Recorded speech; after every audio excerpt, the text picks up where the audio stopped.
In this video, we're going to be looking at Ausom's entire core lineup of electric scooters. I'm going to be going over what the differences between all three of these are and kind of the progression of each scooter so that you can know which one is right for you. This is the Ausom L1 coming in at about $600.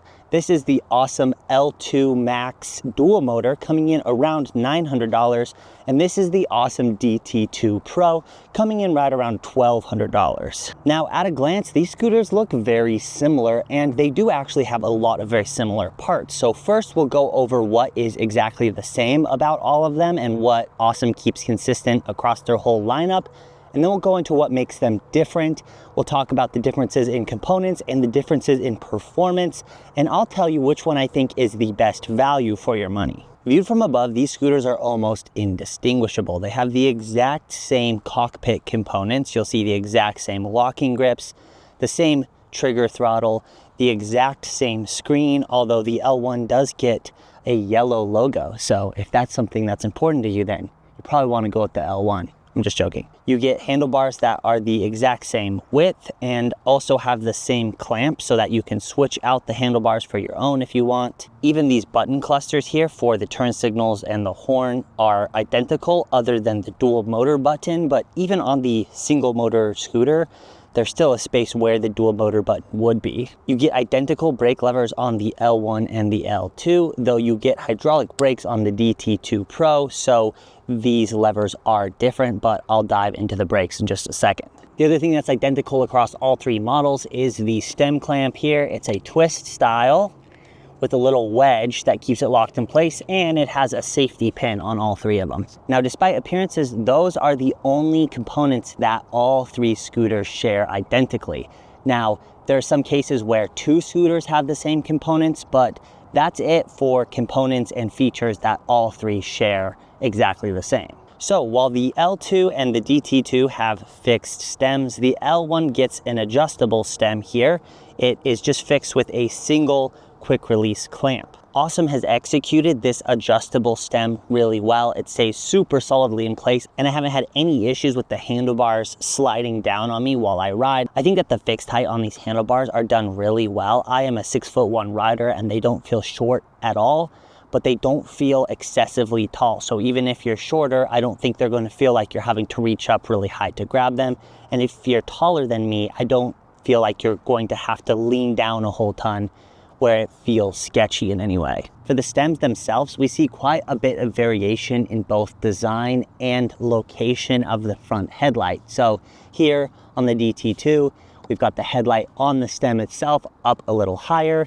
Here we have the front headlight down at the very bottom on the L2, and then we have a mountable headlight on the L1 that is mounted with a little bracket right here. All three of these lights are going to require additional helmet and handlebar lights if you're going to be riding regularly at night. These headlights will get you by in a pinch though. All three models get spring suspension, with the L1 having slightly shorter travel and being a little bit on the stiffer side. The L2 and the DT2 shares the same suspension. It would have been nice to maybe see the DT2 Pro go up to hydraulic suspension, but the suspension that's included is pretty decent for all three and gets the job done on all three. We get 10-inch tires on all three models, though the L2 and the DT2 share the exact same tread pattern and also have slightly wider tires. As mentioned, the L1 and the L2 get cable-driven disc brakes, while the DT2 Pro gets Zoom hydraulic disc brakes. The hydraulic disc brakes are a significant step up in both control and stopping power. These cable-driven brakes end up needing to be adjusted quite often, and they don't have the same level of touch and the same super quick lockup braking that the hydraulic discs have. The easiest way to tell the difference between these three scooters is by looking at the riding platforms. You can see that as you go up the lineup, the riding platform gets bigger and the rear riding tail also gets bigger. You also actually get some sections of matte on the DT2 Pro for a little bit of extra grip, though all three models do have that matte material on the rear tail. You'll also notice that the L2 and the DT2 Pro get double charging ports, which allows you to fast charge these scooters, whereas the L1 just has a single charging port. You'll also notice that on the riding platforms themselves, there is more design And I think the DT2 Pro has the best looking design. It has kind of the coolest, most angular design features here. So we now have a pretty good idea of the differences in both design and features of these three scooters. Let's dive into performance now.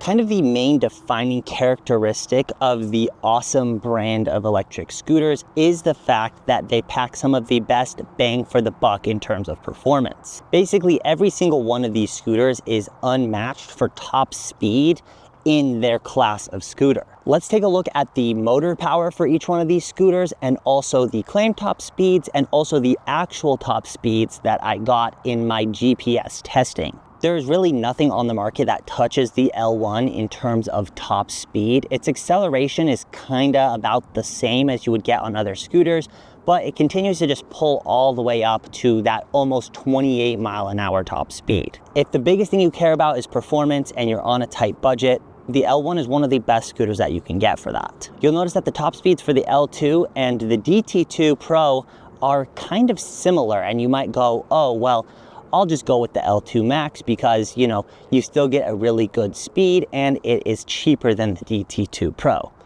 And overall, I think that is a decent idea. If you're on a budget and wanting to save some money and all you care about is getting kind of close to that 40 mile an hour mark, then I think the L2 Max is a fantastic option for that. However, the big thing for me in terms of performance that makes the DT2 Pro stand out is the acceleration. They may get up to similar top speeds, but the way that the DT2 Pro gets there is much, much quicker than the L2. For me, acceleration is a really big deal because when you're in a city, that's mostly what you're doing, is stopping and accelerating between lights and stop signs and that kind of stuff. And having faster acceleration is not only more fun, but it's also more efficient for getting where you want to go. However, the fact that you go from a single motor scooter with the L1 to a dual motor scooter with the L2, I do think that this is the most worthwhile jump in terms of performance. You do get good top speed with this, but again, going back to that acceleration, it's basically unbeatable to have dual motors over a single motor. And that also helps with hill climbing, which could be a big deal for you depending on where you live. Now let's take a look at voltages, battery size, claimed max range, and actual range in my testing. You'll see that all three do a pretty decent job of giving you the amount of range that you would kind of expect at each price and you'd kind of want at each price, with the exception being the DT2 Pro, which offers a pretty significant jump in range over the L2 Max. Once again, we're starting to see the DT2 Pro set itself apart from the L2 Max. These two scooters kind of feel the same on paper and share a lot of similarities. However, the things that really matter kind of get cranked up an extra notch when it comes to the DT2 Pro. Okay, let's turn all this data into something tangible. Which one of these scooters is the best value? Well, like with Goldilocks, this middle one is just right for most people. I think that the L2 Max dual motor is the most balanced of the three, and that makes a lot of sense. I think this will appease the needs and the wants of the vast majority of people who are wanting to purchase an electric scooter, especially if you're already considering Ausom. If it's a brand you've heard about and the performance appeals to you, I think that this will satiate most riders. However, if I had to purchase just one of these right now with my own money, I think that hands down the DT2 Pro is worth every extra penny. The hydraulic disc brakes, the increase in range, and the increase in acceleration, while they're not the flashiest upgrades, they are upgrades that make a huge difference to the way it feels to ride the scooter. I think all three of these are hard to beat at the price for performance. However, I think the DT2 Pro is hard to beat at the price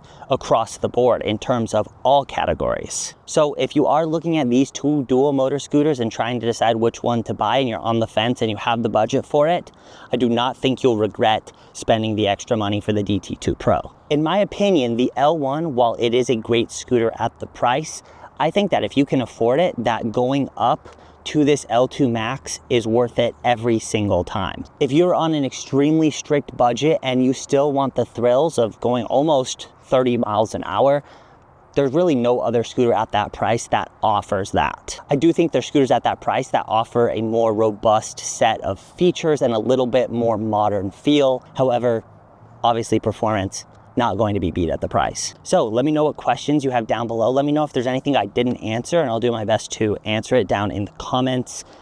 If you're planning on buying any of these and want to support the channel, the links for all three as well as the discount code will be down below in the description. Thanks for watching, and I'll see you guys in the next one.